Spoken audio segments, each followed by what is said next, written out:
Hello বন্ধুরা, চলো তোমাদের সাথে একটা ট্রিক্স শেয়ার করি কীভাবে বেদানা কাটা হয়। যদিও আমি এটা ফেসবুক থেকেই দেখেছিলাম, কিন্তু অসাধারণ ট্রিক্স। এতে না মানে একটু বেদানাটা নষ্টও হয় না, কিছুই হয় না, মানে খুব ভালোভাবে বেদানাটা কিন্তু ছাড়ানো যায়।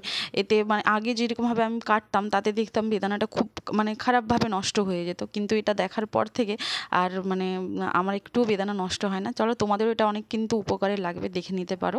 ফার্স্টে চারদিকটা কেটে নিয়ে মুখটা ফেলে দিলাম, তারপর চার সাইড থেকে যেখানটা একটুখানি মানে কি বলবো প্লেস করাই আছে, সেখান থেকে একটুখানি ছুরি দিয়ে কেটে নিলেই একদম হালকা করে প্রেস করলেই পুরোটা একদম ছাড়ানো হয়ে যায়। দেখো কি সুন্দর হয়ে গেছে, একটাও বেদানার কিন্তু দানা নষ্ট হয়নি। তোমরাও এইভাবে ট্রাই করতে পারো, তোমাদেরও খুব কাজে লাগবে। আর যদি এরকম ট্রিক্স দেখতে চাও আমার চ্যানেলটা সাবস্ক্রাইব করে রেখো।